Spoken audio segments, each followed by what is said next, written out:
chrétien, fais attention. Ton royaume n'est point d'ici-bas. Espérons en Jésus-Christ. Ton royaume n'est point d'ici-bas. Alléluia.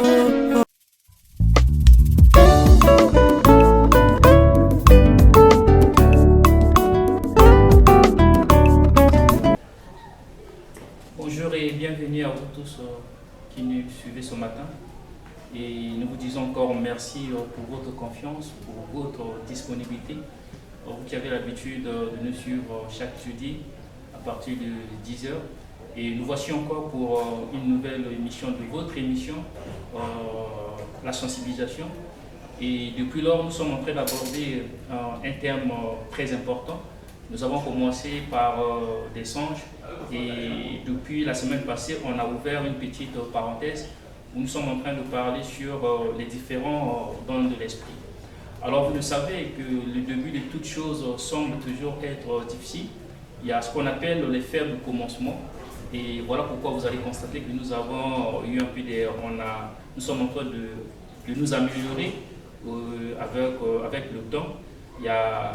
Vous pouvez constater quelques soucis au niveau du son, au niveau de l'image, mais notre équipe technique est en train de travailler pour vous satisfaire et vous donner ce qui est de meilleur.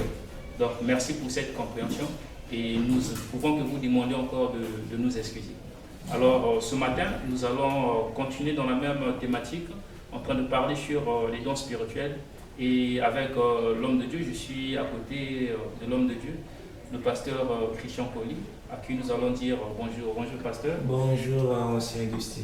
Alors comme je venais de dire que depuis la semaine passée, on a commencé avec cette thématique, à savoir toujours les songes, mais où nous avons ouvert une parenthèse. Nous sommes en train de parler sur les dons spirituels. La semaine passée, nous avons fait comprendre qu'il existait 3 groupes de dons spirituels. Et le premier groupe, c'était justement les dons ministériels. Le deuxième groupe, on a parlé des dons de la puissance. Le troisième groupe, les dons de la grâce. Alors, pour aujourd'hui, nous voulons un peu essayer de décortiquer, de donner de façon détaillée. Parce que la semaine passée, c'était de façon lapidée. Mais cette semaine, nous voulons les détailler et commencer avec le tout premier groupe, à savoir les dons ministériels. Pasteur, la semaine passée, tu l'as un peu de façon rapide en ce qui concerne les dons spirituels. L'autre n'est un peu tout détaillant parce que je crois que les gens nous attendent également à détailler différents groupes. Un mot. Bon, nous surtout et que vous côté en Zambie, ma coquille à côté ça, n'engue à côté na osala et que vous à côté en Zambie. C'est un monsieur que va détailler, après ton ami n'a pas détaillé. Donc nous surtout et que vous à côté en Zambie, peut-être on a aussi un mingi ali, moni to bandaki na interprétation des songes. Voilà, nani to silisi à côté parce que ton nito la sabana na Zambie ndenge nini. Oye sengeli ba ibana ko interpréter bandoto tango ba ibana ko zwa bandoto. Parce que tu as quitté sensibiliser, mais tu as vu que mission na biso ina kozana sensibilisation, tu as sensibiliser peuple Zambie ba négliger que bandoto te.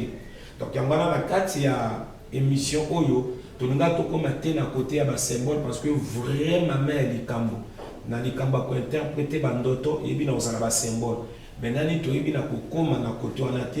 Bon, manière où tu vas na ko aborder émission yangone mo te permettre que to meka kokota moi to fungola parenthèse moko oyo liboso to fungola ki un peu ya koyeba volonté Zambie kozala na volonté Zambie bina ozala important et ami balé amboyo oyo to koti maintenant na un peu likambo ya ba don ndenge to baki que tant to parler que na ba don na ba songe ali moko ya mécanisme ya ba don spirituel ndangoyo et mimi biso a tout et awa yo lisusu na mususu bo to mekanani soki to koki so pe na koki te na na moko te bande ko ba libéré peut-être ndeko mususu akoko yaka aleka no ba lisusu bien na oloba mokie musu peut-être akoyaka no ba lisusu ebele donc to mekanani to tala ni nzamba otambisa biso. Merci pasteur, c'est comme le pasteur vient de le dire. Nous n'avons pas laissé tomber le premier thème, c'est toujours là le thème mère, à savoir l'interprétation des songes. Donc nous avons comme nous nécessitons de lancer l'appel besoin de vos différents songes, vos rêves, les numéros sont là et vous pouvez à tout moment nous contacter si vous avez des suggestions, des questions, des songes, faites-nous les parvenir et nous allons soumettre ça à l'homme de Dieu et on verra comment est-ce qu'il pourra répondre à ces différentes suggestions. Merci beaucoup. Alors pasteur, puisque l'autre nous peut parler pour aborder le tout premier groupe, les dons au ministère. Et déjà d'entrée de jeu, est-ce que tu pourrais, pasteur, les dons au ministère? Parce que la fois dernière, vous avez défini les dons un peu de façon générale, c'était une capacité pour une dame à couper sa montre. Maintenant, puisque l'autre nous coupe un peu de façon détaillée, c'est quoi un don ministériel? Le don au ministère, comment est-ce que tu peux définir en don au ministère, il y a un peu na kanisi service oyo to ko eba na kosala na kati ya corps du Christ.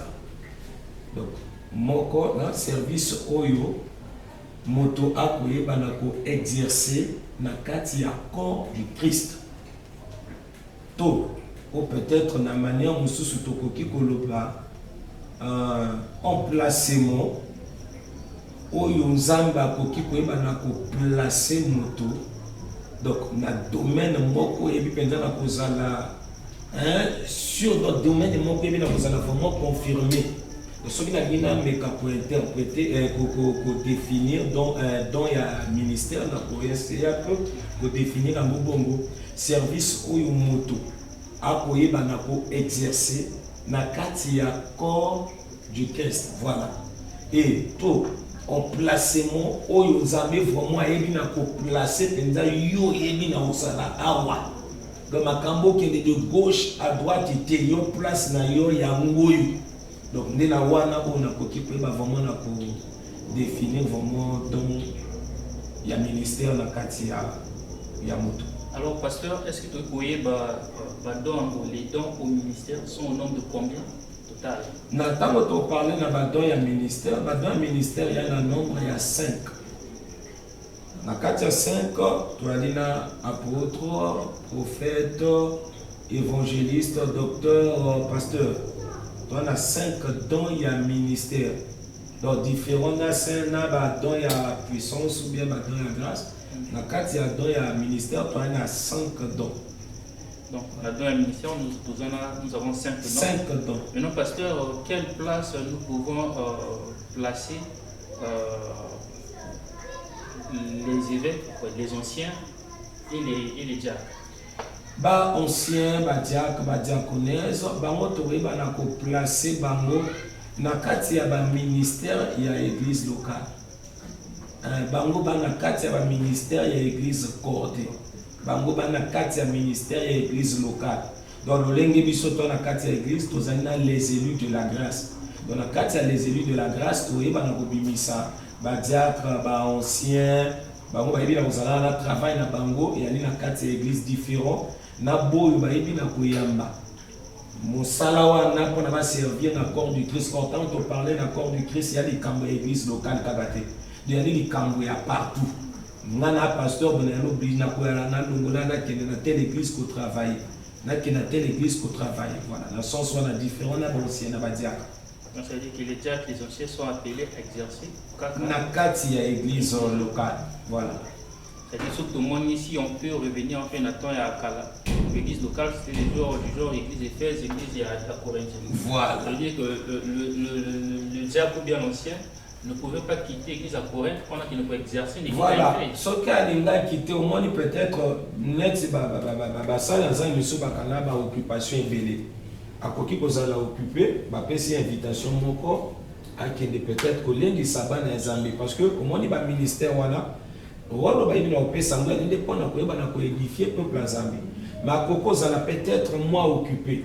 Akoki ko déplacer donc un diacre ancien akoki ko déplacer na ba ordre na ye kene na telle place ba benga mais kene ko représenter ngai mais ceux qui na ancien ye moko te ou na diacre ye moko te biloko na pesa meli na ba boy ba yambi vraiment ba cinq ministères wa.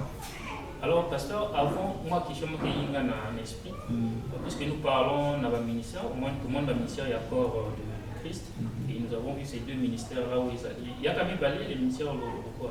Mais total, oui, ceux qui total, ils t'ont parlé quand on ancien, ils t'ont parlé de diacre, et na base de diaconesse, na kanisi.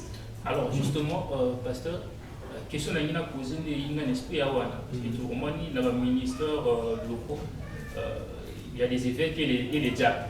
Mais dans le niveau de diacre, il y a combien de diaconesse? La diaconesse, c'est-à-dire les femmes peuvent exercer comme étant la diaconat, qui est un ministère local. Maintenant, ce qui est allongé, est-ce que les femmes aussi peuvent exercer le ministère local comme étant des anciennes ou encore dans le ministère du accord de Christ, c'est-à-dire comme apôtre, comme prophétesse?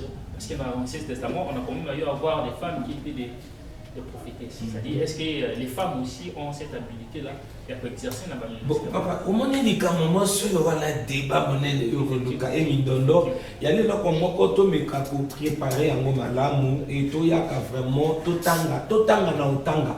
To mécanique pour répondre au BT. Il y a des gens qui ont déjà parlé peut-être ancienne il y a moi si. Bon, na carte la Bible, na yebinalité na moni vraiment mais on a les 5 ministères. Les 5 ministères, na carte à Nouvelle Alliance, na monité.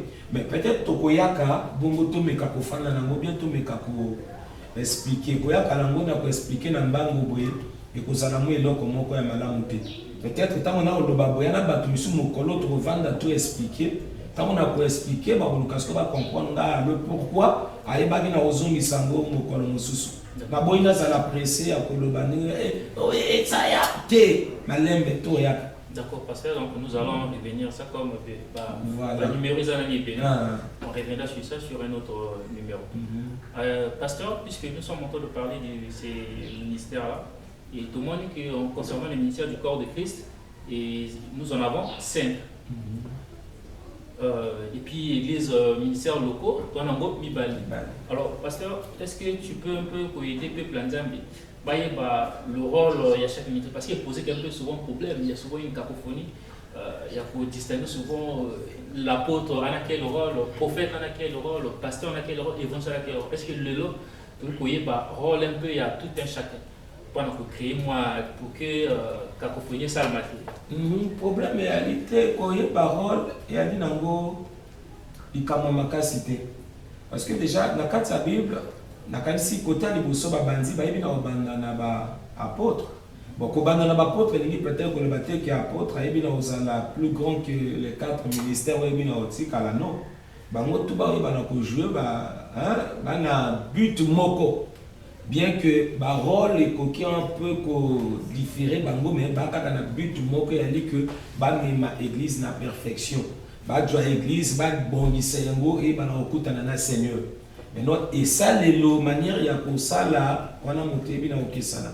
Mais notamment, on parle d'apôtre. Bon, dans il y a apôtre, mais quand on parle d'apôtre, peut-être dans 2 rôles. Quand vous définir moi moto oyo ayebi na ozala apôtre bon tona na qualité ya ba apôtre oyo mosala bango yebi na ozala ko bâtir donc ba yali wana ba oyeba na ko bâtir ba assemblée wana to tala mosala ya ba apôtre et toi les sous na ba apôtre oyo oko vana na ba apôtre ala apôtre mais abengani na ko bâtir te ala apôtre oyo eloko bo constater bo mona mingi fou yana simanaye. Mais non, na kati na bango vrai et là parce que ekoyeba na ko définir que bato ba yebi na ozala apôtre manière na bango ya ko sala même na kati ya église. Okomona bango ba bato baningi ordre. Baningi désordre te. Donc baningi chaque eloko et ba na ozala nesika nango. Donc ba bato oyo o sentir que ba na kati ya la mosala bango oyeba bango côté doctrine. Donc ba oyeba na ko sala wana pour na kotia ordre. Na kati ya église. Donc na kati tango to na bato bongo automatiquement to ya détecter que a moto oyo ligne okendo ya za ligne ya ntoma parce que ko kene pe ko bâtir esika et nika ko le bâtir que ina ozala peut-être ntoma non peut-être nzamba ko salomon a grâce wana ozali na grâce wana parce que ekoki pe ko se manifester wali ntoma wali pasteur mais nzamba meki ko glisser yo. pas apesi ndenge bato misusu lelo bakoma osentir mota obengama pasteur prophète. Pas pasteur prophète dans le sens que comme un prophète dans l'église, ah oui, on a besoin d'un prophète pasteur T. Il y a confirmé dans un ministère prophétique, dans un ministère pastoral à T. Il y a bon à la kati. Donc Zamba a glissé que kaka a glissé. Donc a goûté kaka yo, mais ningi pour battre qui a katina yo. Donc apôtre ali wana pona ko bâtir et to koyeba na ko détecter bango na ordre o ba oyeba na kosala nini ko mema na kati église. Donc ça veut dire a otia chaque loko na esika nango. On a pe ali moko ya ba manière ya ba papa ya ko reconnaître bana. Donc tanga mwana nenga koyeba na travailler pour comprendre que aluro mwana oyaka oyo aoyaka na lignée il y a tel bateau. Donc il y a déjà des locaux qui ko détecter. Et deuxièmement tant que la prophète. Le prophète oui ba mi ko parler pour le bana bango ba za porte-parole ya Nzambe. Donc bango ba koya kana biso na un ainsi dit l'Éternel. Mais non un ainsi dit l'Éternel ango et koya kapé kakate que na forme le l'autre comme mon na qualité na moni au lati peut-être ceux qui cinglé à rouge. Na té na sens ya manifestation peut-être ya ba don ya la puissance té. Dans le sens parce que mon na baton otoyali o ce moment toi ndé na besoin ba prophète wana o le lota mo susu peut-être manière ya olobeko qui peut-être moi pour ça la bien été na bateau na loba quand même pour na ina fongola moto ko comprendre moto ko comment on a peut-être accident moko problème moko ça la mis telle place mais il y a alobi bisoti na ya problème wana na ko ki pose exemple les lo awa to comme na patron Amazon il y a commis que ça la tourisme batoba ibana okende likolo kozonga moi quelques heures mais est-ce que ekosuka kaka na quelques heures ou bien ekoluka comme tomoko ba comme na technologie ko ba non batoba longola maintenant dans la terre wa donc on a déjà batoba mo que tourisme na likolo monta que peut-être une semaine à Mars na planète Mars monta que peut-être na Jupiter donc au sentir biloko wana batia ba condition surtout et pourquoi pas et mais ma batoté na niveau ko ba biso to comme ki mo vana na mabele to ko vana assez donc prophète a pas déjà na biloko wana comment na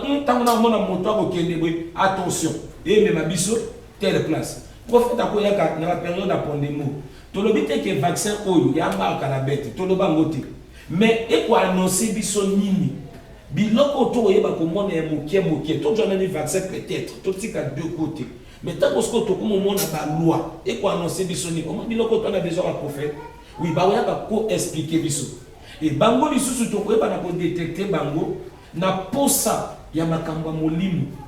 Donc comment bango ba beaucoup plus. Donc ce qu'on yo sentir que un spirituel makamba penza molimu tanga oloba, au sentir la panda na ngo pe bien. Bateau au sentir tant que symbole même au monde spirituel voilà awe ba ko détailler en malam et les sous na carte d'écriture papa oui bien rare le moment na bateau va toucher ba livre le connaît va Zacharie or toi on a besoin bateau va toucher biso ba livre il y a ba information malam kuna va toucher biso ba livre Ézéchiel or toi on a besoin ba prophète de au sentir voilà de wana to ya oyeba ba prophètealité le loto au monde ba donne la puissance et ba na ko se manifester kati na bango le lo ba télémi ba ko parler biso ba prophète donc on appelle moteur à la prophète ou bien le lo boko ki ko organiser donc bo bino to ya ba prophète intel a oyaka ba to ba oyaka wana ba oyaka na idée que ba yaka na idée te que tout ke ne ko yoka sango malamu e ko bima to yoka ba oracle ya Seigneur ba oyaka idée nzamba oluba na nini. Et yango lelo memi pe faiblesse na carte église yango no mona e belé abana Nzambe lelo même pour na batia les colonnes église il faut ba église amena na prophète église amena ba loba makambo oh mona donc e biloko na ebi na omema paresse na carte église et ceux qui tomeki ko kende un peu côté à ya ba docteur bango ba yebi na osala na pona omema biso ba révélation les sur minen na oyo ko concerner la parole de Dieu. Le docteur n'a pas ici tant même Seigneur a pris pour Solana Nicodème. Alors même le docteur il y a la loi, ça veut dire par enseignant. Bon bah il n'a enseigner la parole de Dieu. Parce que dans ce pays là quand même il a enseignement. L'être Seigneur tant qu'à faire na bantoma le bibo kende bon enseigner bango. Parce que et l'autre peut le l'autre fan di sana carte église et bien na kozala bon enseignement. Donc biloko na ce que to ba na ko bénéficier na ba docteur. Mais rien n'empêche Nzamba ba na kosala ngolu na apôtre na prophète na pasteur na évangéliste aye ba pena kozala na mwiloko wana ya ba na kokumba enseignement makati mais na kati tango ata mota na moi don na moi grâce wana ya enseigner mais parti na ye parti onzamba yebaki na kotelemisa parti onzamba yebaki na koplacer et koyeba toujours na otalisama moto ata enseigner mais vrai ministère na ye et ali oyo et tango to koyeba na okende côté ya ba évangéliste a beaucoup plus na bolingo ye petango ko landa ye au sentir message na ye il est basé beaucoup plus sur l'amour. Une fois, Nayamaki évangéliste mort d'église. Maintenant, tant que tu as la fin prière, il faut que la mission va poufa. Tu sais, si prière dans la fin évangéliste, ça bénéga. On a besoin de Nelio c'était Amasa. Non, nous avons besoin de ça. Donc, on est passionné. On est passionné. Yotambo ba amakufa, yana besoin ambasala nini abika. Voilà, donc bino ko na ndetango ofanda, to ya comprendre moto ligne okende et na ba qualité message, on commence à beaucoup, à baser beaucoup plus sur l'amour de Dieu. Moko ba message clé au les loto et ba pena obunza na kati ya l'église. Parce que les loto sala bana nzambe ba yé ba nzambe, ya kanzamba osala. Mais eno ya kanzamba linga kayo. Pour la qui s'en motobolingo, biloko on a les sociétés. Il y a une société constant au monde même évangélisation de porte en porte les diminuer la katamokil. Et là on a les humilités. Et ceux qui te le dit les capoter à pasteur, naloba moto ana ndengeni. Un moto oyo toko loba peut-être ceux qui naloba ouais ça la peut-être trop makasi moto azayuma pour les ministère dioso.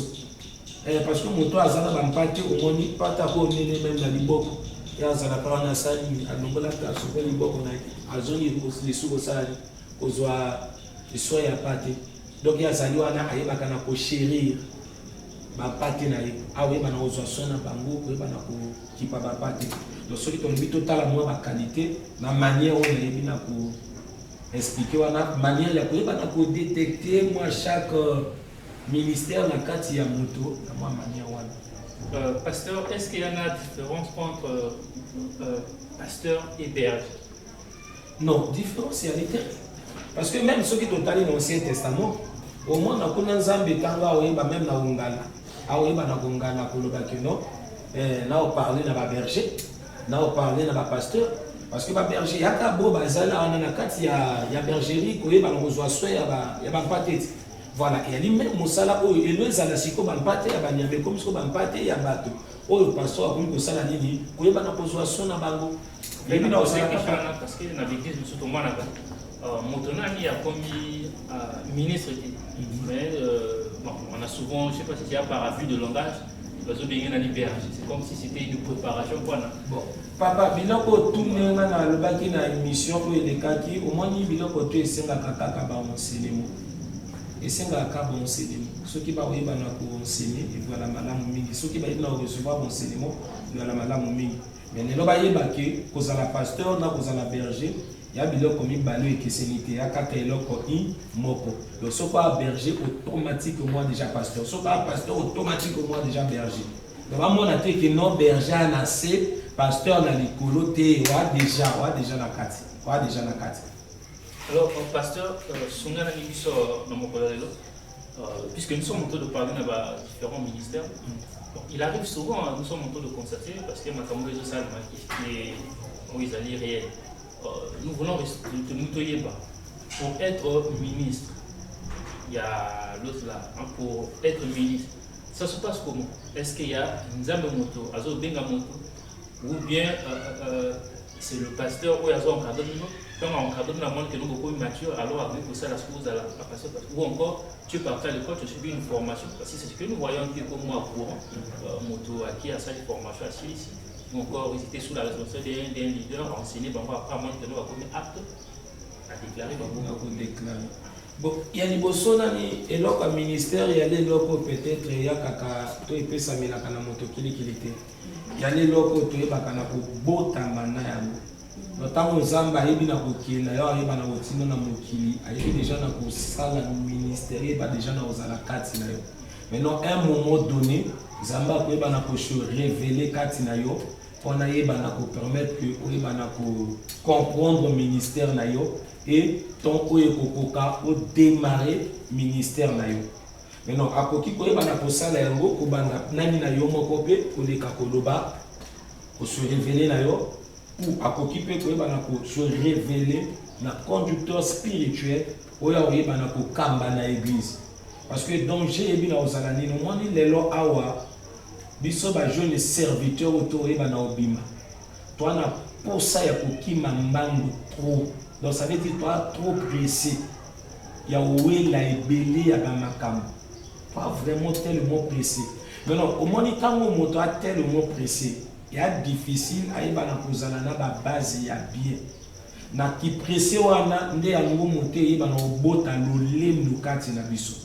Et les langues na komi awana pasteur au moins na moi ton moukier à le combien pas na comme peut-être archi pasteur na bimisala nani ba bébé pasteur pourtant on a bimisala bébé pasteur mokolo bango mokolo moto apesa kama kabu ya moto te moto apesa na likabu ya linzambe Ephésiens yeba na oloba na biso amati likolo ayebi na kosala bato lokol ayebi ye panga pa pasteur.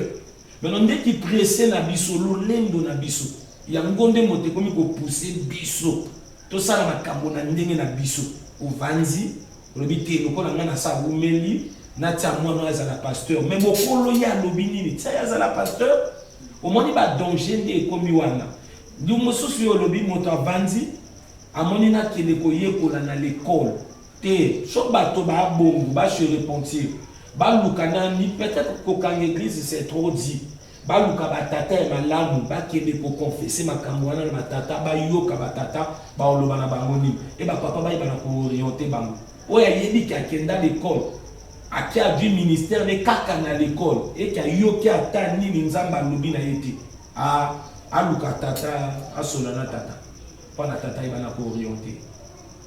Alors, pasteur, nous sommes en train d'avancer déjà. C'est vrai que le temps est encore sur de fou. Mais ça les souvenirs. Mais, pasteur, question à ministère, il y a une question qui me vient encore à l'esprit. Parce qu'il dérangeait quelque peu souvent. Quand l'appel arrive, l'appel au ministère arrive, souvent, ça vient trouver l'homme en train de faire quelque chose. C'est-à-dire, quand tu reçois ça, il y a retrouvé au exercer moi activité beaucoup ça là mais non face à un tel problème l'appel arrive et puis te surprend et puis te trouve en train d'exercer quelque chose. Alors face à cela quelle est l'attitude, que faut-il faire?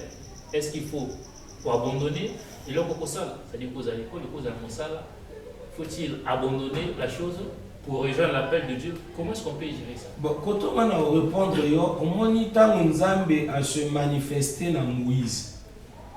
Ah benga Moïse pas qui ne loka oyeba na osala mais eloko ngana osepela na Moïse a luki ba détail a qui précédé c'est parce qu'à moni nzete kopele etikate a qui précédé c'est parce que yoki mongongo moke eloba na ye a qui précédé c'est parce que à moni nzete baloli peut-être nyoka eloko na malamu oya ki koyeba na kosala otiki lobi komo bemo ba problème yoka nzambe parce que tango koyoka nzambe alobi na yo ngana bengo na musala nga tika oyo démarrer wana siko awa ya lobi na tika na sala nini na démarrer mais soki akina ni na kati ya ba projet parce que tango nzamba abenga nani mbala moko te yaka banda te nzamba loba nani a signaler na niyo tango ko signaler ali pour nous temps ya préparation aux 8 ans de préparation après un moment donné tango amona oui on y préparer oui maintenant ça na nini kota na kati ya musala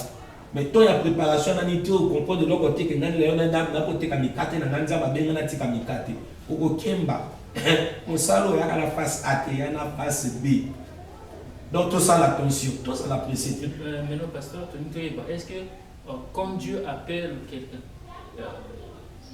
il y en a pas cas de figure où quelqu'un peut être en même temps ministre et exercer encore une autre activité. Est-ce qu'il faut toujours mais déjà na le baboué elikambo oyo il faut biso basala nzambe to yeba yango ya le loko oyo il faut te bana obunda na tango même to kota na kati ya mosala ya Nzambe na mosala ya Nzambe bon ekamwisaka nga nde na bato misusu baloba ono Nzambe abengi nga nasala eloko mosusu te nateyaka liloba Nzambe bon wana ya ndenge ya peut-être ya bato misusu mais na tango Nzambe akoyeba na kobenga moto abengaka moto mpona vandisa ngo kaka te na likambo ya ministère ya koteya liloba Nzambe ayebaka mpe kopesa moto mayele ya koyeba na kosala mwa biloko mosusu mpona babesoin na yo papa otia nzoto na église elesa yo église efuta ndako mais déjà ntango toyalea na bato misusu basala biloko wana mais moment déjà ya confinement nakaisi eteyi bato misusu voilà donc il y en a pas pasteur mais sur Nzambe tanga obenga et à la table peut-être oyo alobaka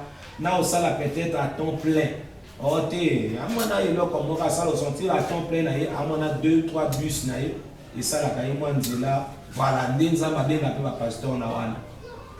Alors pasteur, l'une des choses encore difficiles parce que c'est plus facile pour un moto quand l'appel arrive même soit pour exercer une activité s'il faut qu'il laisse à qui déjà indépendant. Donc voilà, plus facile à vous expliquer parce que maintenant comment quel conseil qu'on peut savoir encore quelle leçon qu'on peut savoir dans mon bureau il est encore dépendant à qui par exemple étudiant maintenant il reçoit l'appel mais il dépend encore de ses parents mais appel maintenant il doit aller expliquer à mes parents que non là je serai obligé d'abandonner parce que j'ai reçu l'appel je suis en train d'abandonner maintenant au cas où notamment qui a demandé aux parents et que mes parents catégoriquement abouillent il faut à ça la bras de fer ou bien qu'est-ce qu'une telle personne parce qu'il y a pas il faut marquer. Il y a un moment frère Patrice Ayembaka la voix du Seigneur m'appelle prends ta croix et bien suis-moi hein papa nzembo soda na bato ba moto ba luka ba yoka maloba nzembo côté moko alobaka tata mwasi akoko obenga na ina loba na ya na 20h na 21h na peta mosupe na ya na ngate ya mongonga tata mwasi mais ya Nzambe oboya ngo ndenge ni ata ba parents ba boyi mais so Nzambe sa loba lobia yoko sala na préféré na sala peut-être bras de fer na ba parents que na sala bras de fer na Nzambe mongonga Nzambe tika la mongonga Nzambe donc ce qui Nzambe sa bengi lukaka peut-être azwa ba détail surtout oui obenga na za étudiant na sia ba parents nini na oloba na ba parents ya opesa yo nini na oloba na ba parents ndenge nini na osala ya opesa yo ndenge nini na oyeba na osala voilà au moins biloko misusu ba question misusu opposé na comprendre au moins les autres comme na ba difficulté wana et ali pressé ya ba jeune serviteur yango ano ko mwana ta motao banda mosala ana ba détail mingi te bien que Nzambe apesa ne ba détail tout te mais apesa ka comme ba détail bina ozala base ya monene na kati ya ministère ndenge to banda ki tanto zola ki ko yeba volonté Nzambe bina ozala bien au moins ni tanto to parler na volonté Nzambe to fa histoire ya jeune prophète ya kufa ki pona ni c'est parce que bosana ki ba base Nzambe lobi na ye ya ko sala ndenge mosusu oh les lona ba jeune serviteur monsieur tamba obanda Nzambe lobi no na nini oyo ya obanda musala Nzamba lobinoni yango mona na bato misusu babanzi musala ana musala quelque part pas au sala donc heure à prière à 16h mais non musala ne comme Dieu ton te ko to tika to luka ba détail ya bien to luka ba détail ya bien na musala Nzambe tanto ça moka ba secret réussite à ministère à moi to luka ba détail hein donc concernant peu ça na motwana ya liko luka ba détail to luka ba détail alors pasteur nous sommes en train de chuter déjà. Maintenant, tout le monde a constaté qu'ils n'ont pas constat. C'est une question. Est-ce que l'ordination est nécessaire, sinon obligatoire, lorsqu'on reçoit, on est appelé au ministère? Ah, et Tumba. Ordination, est-ce que c'est nécessaire? Zamba Zoualoum. Bon, peut-être aller selon Gaïa.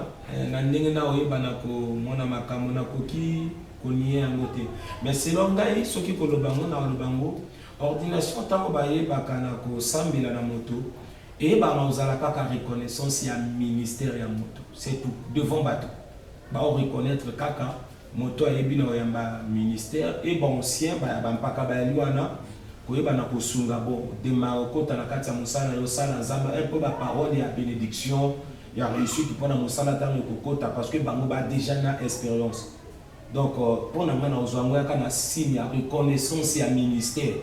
Oyo ba reconnaître moto azali pasteur to sambeli na ipona ibana ko sala musala wana malamu akoti ayebi na osala mais koyaka na ngo tel que ndenge comment kosala manelo la mode senti motalati yo ka roba monene jupe molai bayina ba mafuta ba mwa te tout tika nani mwa distraction na selon ngai selon ngai boni bisangai to mekana noti kanani mwa distraction wana parce que faut pas to meka ko vukisa biloko ya ancienne alliance na ya nouvelle alliance voilà ce qui to ina kata nouvelle alliance na kasi to mona te côté oyo baya osopa bato ba mafuta na mutu pona bayeba na ko permettre bato bakota na kati ya mosala basala na moni ya mbote na ancienne alliance na yebi na mona o ba parler biso ancienne alliance yebi na kozala ombre ya biloko oyo kikoyeba na oyaka le temps to parler na l'huile la nouvelle alliance awa to parler na onction Saint-Esprit.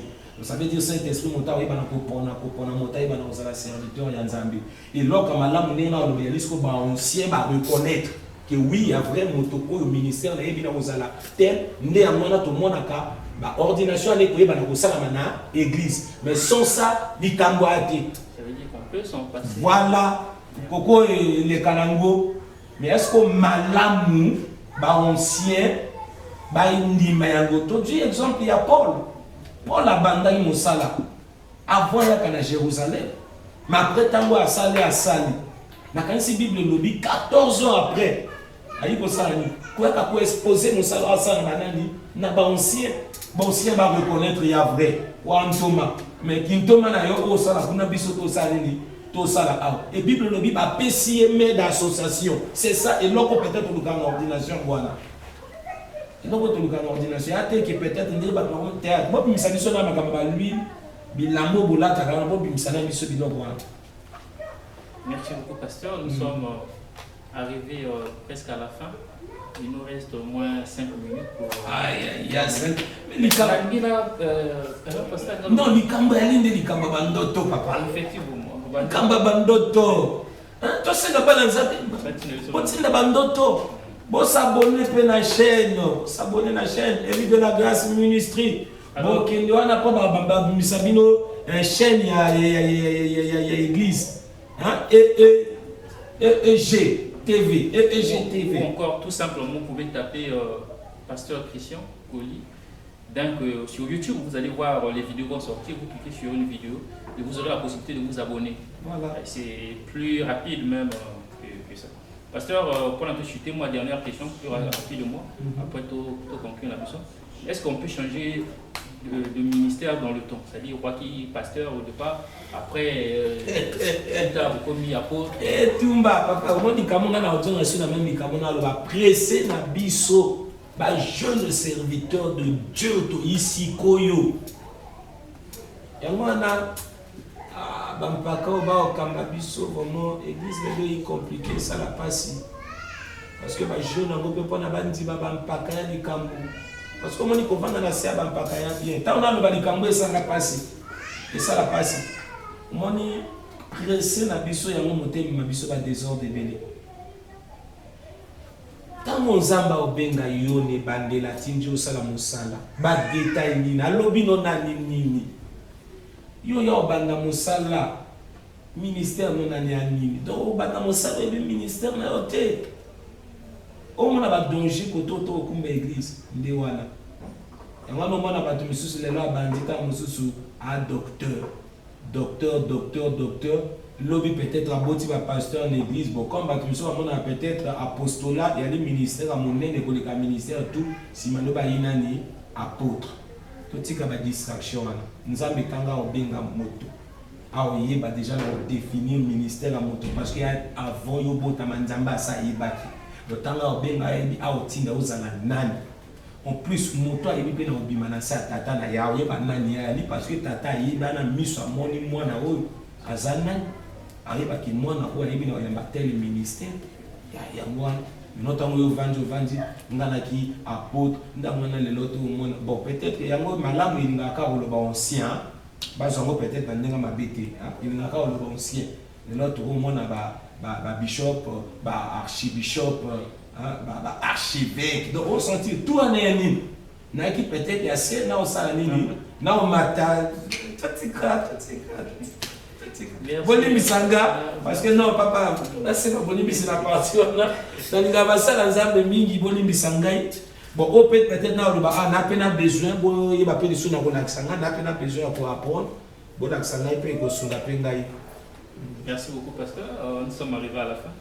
Pasteur, votre dernier mot pour mon papa ni kama suka ni susuni yesu azonga tobosa na mote soko na bilembo mokola lipe to yaka to solana na bilembo bomona tele loko ya ngoye salama bomona tele loko ya ngoye salama eloko moko bato ba suivre que même la télévision oyebi na Israël auto lo ba aw ba komo luka ba abolir journée à sabbat to ba longola sabbat et ça la journée normale.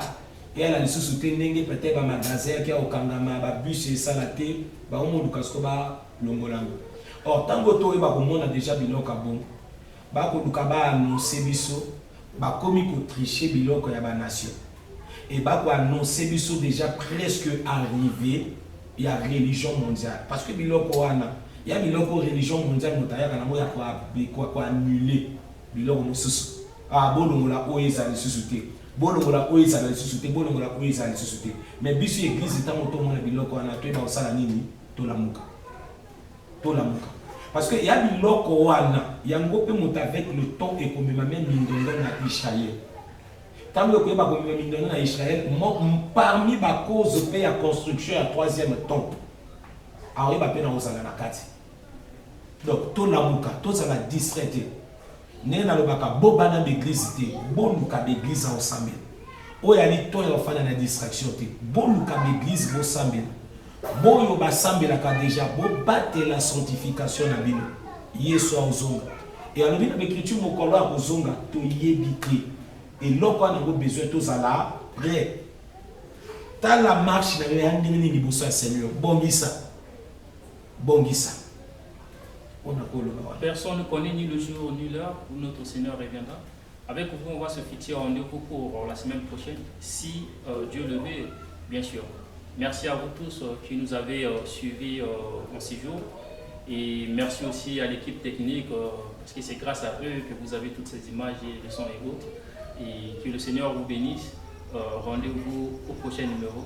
Quant à moi, je vous dis merci.